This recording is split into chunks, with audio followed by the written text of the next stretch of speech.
प्यारे बच्चों, कैसे हैं आप? उम्मीद करती हूँ कि आप अपने घर में स्वस्थ होंगे, प्रसन्न होंगे और सुरक्षित होंगे।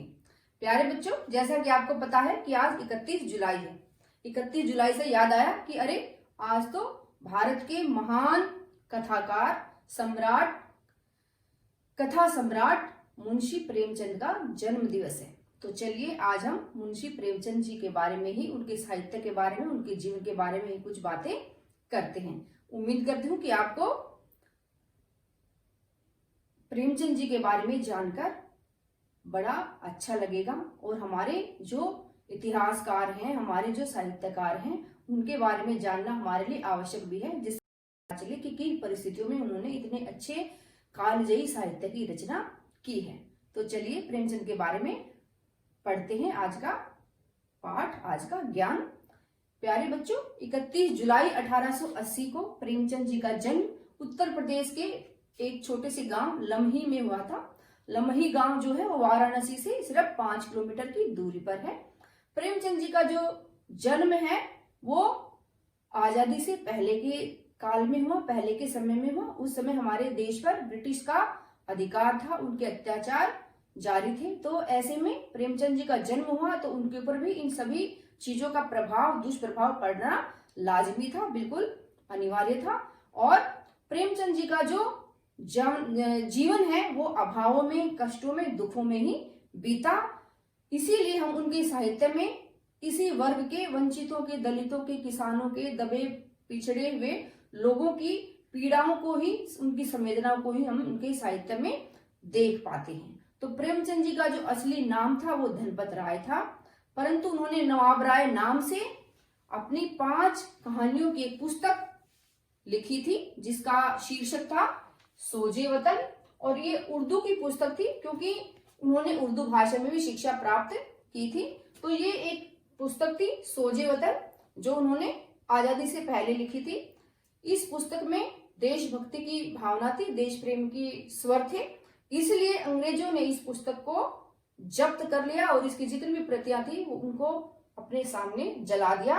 और उन्होंने पता लगाया कि नवाब राय नाम से ये पुस्तकें लिखी गई है, तो उन्होंने नवाब राय को बुलाया और उनको आगे से कोई भी साहित्य रचना लिखने से मना कर दिया। उसके बाद प्रेमचंद जी साहित्यकार थे तो वो कहाँ रुकने वाले थे, तो उन्होंने नवाब राय नाम को छोड़कर और उर्दू साहित्य को छोड़कर उन्होंने हिंदी भाषा में लिखना आरंभ किया। और हिंदी भाषा में उनके मित्र ने उनको सुझाया कि तुम हिंदी भाषा में एक नए नाम से लिखो जिससे कि अंग्रेजों को भी पता नहीं लगेगा और वो आपके पीछे नहीं लगेंगे, आप स्वतंत्र रूप से लेखन कर पाएंगे। तो उन्होंने हिंदी भाषा में प्रेमचंद नाम से रचनाएं की और उन रचनाओं को हम आज पढ़ते हैं। तो आज भी हमारे सामने उस समय का जो ग्रामीण परिवेश है, उस परिवेश की जो पीड़ाएं हैं, जो दुख हैं, जो अभाव हैं, जो गरीबी है, जो संवेदनाएं हैं, वो सारी हमारे सामने आ जाती हैं। तो प्यारे बच्चों, प्रेमचंद ने लगभग 300 कहानियां और 12 उपन्यास लिखे। आप हिंदी भाषा के यदि प्रेमी हैं तो आपको जरूर इनमें से कोई न कोई कहानी आपने पढ़ी होगी और वो आपको याद भी होगी। प्रेमचंद जी का जो व्यक्तित्व है वो सादगी, सरलता से बना हुआ था। बिल्कुल सादा जीवन और उच्च विचार का जो एक नियम है उस पर वो पूरा उन्होंने अपना पूरा जीवन इसी नियम पर बिताया। जैसा कि एक हमारा एक पाठ भी है प्रेमचंद के फटे जूते, जो कि हरिशंकर परसाई ने उनके पर लिखा है, एक संस्मरण है। उस पाठ को पढ़कर भी हमें पता चलता है कि प्रेमचंद दिखावे में कोई यकीन नहीं रखते थे। जो उनका जो जीवन सूत्र है और जो उनकी जो रचनाएं हैं, उनका जो मुख्य सूत्र वाक्य है वो है आदर्शोन्मुख यथार्थवाद। ये आपको एक बड़ा भारी शब्द लग रहा होगा, लेकिन मैं अभी आपको इसका अर्थ समझा देती हूँ। प्यारे बच्चों, हमारे सामने 2 प्रकार की स्थितियां होती हैं, एक आदर्शवाद और एक यथार्थवाद। यथार्थ का अर्थ है प्यारे बच्चों, जैसा भी माहौल, जैसी भी परिस्थितियां वास्तविक रूप में हमारे सामने हैं, उनका वैसा का वैसा चित्रण करना कहलाता है यथार्थवाद। लेकिन जैसा कि आपको पता है, आप भी प्रतिदिन समाचार पत्र पढ़ते हैं, देश दुनिया की खबरें रखते हैं, तो सब कुछ हमारे आस पड़ोस में, देश दुनिया में जो वास्तविक रूप में हो रहा है वो सारा सही नहीं हो रहा है, इसलिए हम वास्तविक चित्रण नहीं कर सकते। वास्तविक चित्रण से हमारा काम नहीं चलेगा, क्योंकि हम देख रहे हैं चारों तरफ अनाचार, अत्याचार, भ्रष्टाचार, बेईमानी, ये सारी बातें बढ़ती ही जा रही हैं। यदि हम इनका ऐसे के ऐसे ही चित्रण दिखाएंगे साहित्य के द्वारा और अन्य संचार के साधनों के द्वारा, तो ये बुराइयां बढ़ती ही जाएंगी। जबकि आदर्श का अर्थ होता है कि जैसी परिस्थितियां होनी चाहिए उसको कहते हैं आदर्शवाद। तो खाली यथार्थवाद से भी काम नहीं चल सकता और खाली आदर्शवाद से भी काम नहीं चल सकता। तो प्रेमचंद का जो है या प्रेमचंद का जो जीवन है वो समर्पित था आदर्शोन्मुख यथार्थवाद, अर्थात यथार्थ का चित्रण वो करते हैं, लेकिन उस यथार्थ को आदर्श स्थिति में ले जाकर वो छोड़ते हैं कि यथार्थ स्थिति ये है, यथार्थ में ऐसा है, परंतु आदर्श स्थिति तक हमें जाना है। आदर्श का अर्थ है कि ऐसा होना चाहिए। तो इसलिए प्रेमचंद का जो साहित्य है हमें उसमें दिखाई देता है आदर्शोन्मुख यथार्थवाद, अर्थात आदर्श की तरफ जाता हुआ यथार्थवाद। दूसरा है उनकी जो साहित्य है, सारा जितनी भी कहानियां हैं, जितने भी उपन्यास हैं, उसमें हमें समाज के जो वंचित हैं, गरीब हैं, किसान हैं, मजदूर हैं, नारियां हैं, उनकी जो समस्याएं हैं उनका संवेदना के साथ चित्रण हमें दिखाई पड़ता है। चित्रण का अर्थ होता है प्यारे बच्चों कि पढ़कर ही हमें ऐसा लगे जैसे कि सारे चित्र हमारी आंखों के सामने आ गए हैं, तो उसको कहते हैं हम चित्रण। और सही साहित्य वही होता है जब उसका चित्र हमारी आंखों के सामने आ जाए और हम उस चित्र में अपने चित्र का एक हिस्सा हम बन जाए और उनको बिल्कुल रूप से हमें ऐसा महसूस होता है जैसे हम सारी चीजों को, सारी घटना को देख रहे हैं। तो प्रेमचंद की जो रचनाएं हैं उसमें अभी हमने बताया कि 12 उपन्यास उन्होंने लिखे, 11 उपन्यास पूरे लिखे और एक 12वां उपन्यास उनका मंगलसूत्र जो था वो अधूरा रह गया, उनकी मृत्यु हो गई थी। तो जो हम उनके उपन्यास हैं उनमें सबसे प्रथम स्थान पर जो आता है वो है गोदान। इस उपन्यास में जो किसान वर्ग है उसकी जो समस्याएं हैं और किस प्रकार से उसको बहकाया जाता है कि गोदान करवाने से जो ये मोक्ष की प्राप्ति होगी, और वो बेचारा पूरी जिंदगी एक गोदान ही वो नहीं कर पाया। और सेवा सदन, रंग भूमि, कर्म भूमि, निर्मला, ये महत्वपूर्ण उपन्यास है उनके। निर्मला उपन्यास में हम देखते हैं कि बेमेल विवाह के जो दुष्परिणाम हैं वो हमारे सामने आते हैं और जो महिलाओं की, नारियों वो इस उपन्यास में देखने को मिलती हैं।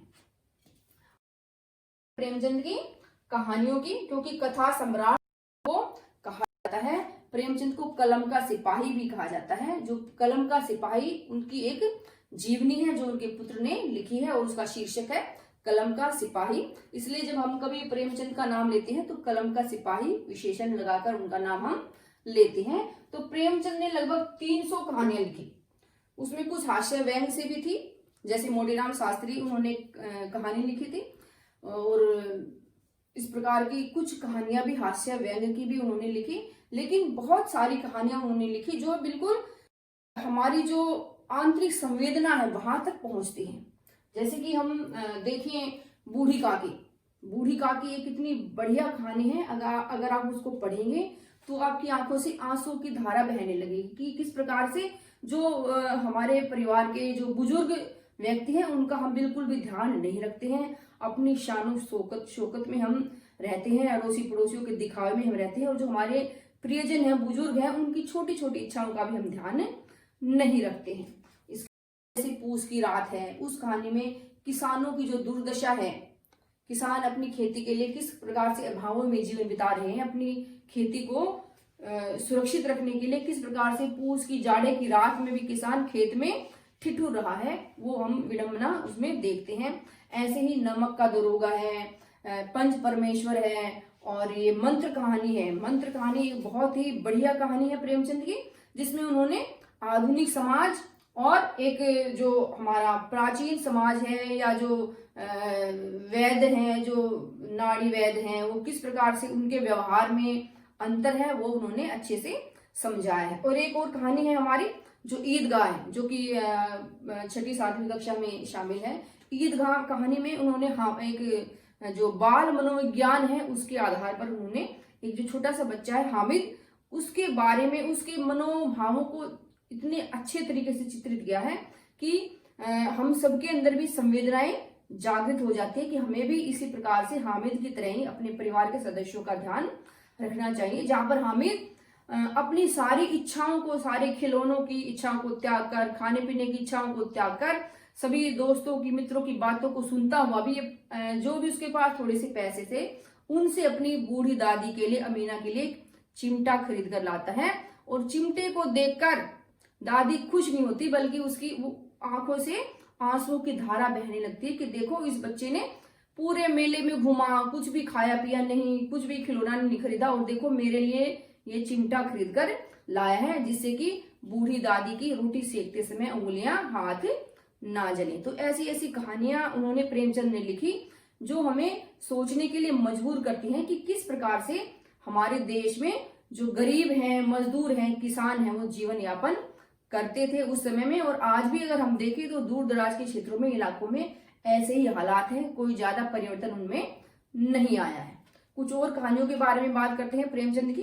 जैसे एक कहानी लिखी उन्होंने, दो बैलों की कथा, जो कि विद्यालयों में भी पढ़ाई जाती, 7वीं 8वीं के सिलेबस में है, जिसमें उन्होंने दो बैलों को एक प्रतीक रूप में लिया है कि किस प्रकार से अपनी आजादी के लिए वो संघर्ष करते हैं। और दो, शुरू में हमें लगता है कि हीराम मोती बैल हैं, लेकिन बाद में जब हम उनके बारे में पढ़ते जाते तो ऐसा लगता है जैसे कि दो बैल नहीं है, बल्कि दो लड़कों की कहानी उन्होंने कही है। उनके जो मनोभाव हैं, जो उनकी संवेदनाएं हैं, एक दूसरे के प्रति जो प्रेम है, उसको बहुत ही अच्छे तरीके से उन्होंने चित्रित किया है। बार बार मैं चित्रित शब्द का प्रयोग इसीलिए कर रही हूँ क्योंकि चित्रित का अर्थ है कि इस प्रकार से वर्णन करना, इस प्रकार से लिखना कि जैसे कि सारी घटनाएं हमारे सामने ही हो रही हैं, बिल्कुल हम प्रत्यक्ष उन घटनाओं को देख रहे हैं। तो प्यारे बच्चों, प्रेमचंद की जो रचनाएं हैं उनमें इतना दर्द, इतना कष्ट, इतनी पीड़ाएं इसीलिए शामिल हैं क्योंकि उन्होंने स्वयं इन दुखों को, इन दर्दों को झेला था। इसीलिए जब तक खुद वो इन दुखों अभावों में तपे थे, इसीलिए उन्होंने ये सारे चित्रण किए हैं। और हम युवा वर्ग को, आप जैसे युवा वर्ग को, बच्चों को इनकी कहानियों को अवश्य ही पढ़ना चाहिए, जिससे हमें पता चले कि किन किन के योगदान से हमारे देश का, भारत का निर्माण हुआ है और कैसे कैसे लोगों ने अपने देश के निर्माण के लिए इतने कष्ट, इतनी पीड़ाएं, इतने अपमान सहन किए हैं। तो उम्मीद करती हूं प्यारे बच्चों कि यदि आपने आज तक प्रेमचंद की कोई रचना नहीं पढ़ी है तो अपनी लाइब्रेरी में जाकर या अपने YouTube वगैरह से किसी भी तरीके से आप उनकी कहानियों को पढ़ें और ज्ञान प्राप्त करें और ये जानें कि किस प्रकार से हमारे भारत देश का निर्माण हुआ है, कैसे हमारी हिंदी भाषा की जो प्रसिद्धि है वो दूर दूर तक फैली है, क्यों फैली है, क्यों प्रेमचंद को कथा सम्राट कहा जाता है। इन सारी बातों को आपने बिल्कुल ध्यान से पढ़ना है, समझना है। प्यारे बच्चों, प्रेमचंद भी आपकी तरह ही बहुत पढ़ लिख कर वकील बनना चाहते थे, MA पास करना चाहते थे, लेकिन उनके परिवार की गरीबी ने, दुखों ने, कष्टों ने उनको ये सारे सपने पूरे करने नहीं दिए। बहुत कम आयु में उनका विवाह हो गया था, परिवार की जिम्मेदारी भी थी, उनकी माता की मृत्यु हो गई थी। विमाता का मतलब होता है प्यारे बच्चों सौतेली माँ के साथ उनको रहना पड़ा। उसके बाद उनके पिता की मृत्यु हो गई तो पूरे परिवार की जिम्मेदारी उन पर आ गई और इतनी गरीबी में बिल्कुल वो अपने लिए समय नहीं निकाल पाए, अपने व्यक्तित्व को विकसित नहीं कर पाए, इसलिए सादगी भरा जीवन उन्होंने जिया। और यही चित्रण, यही दृश्य, यही पीड़ा, यही दुख उनकी रचनाओं में भी हमें दिखाई देती है। तो उम्मीद करती हूँ कि ये आज की वीडियो आपको अच्छी लगी होगी और आपके ज्ञान में वृद्धि हुई होगी। तो मिलते हैं एक नई वीडियो के साथ।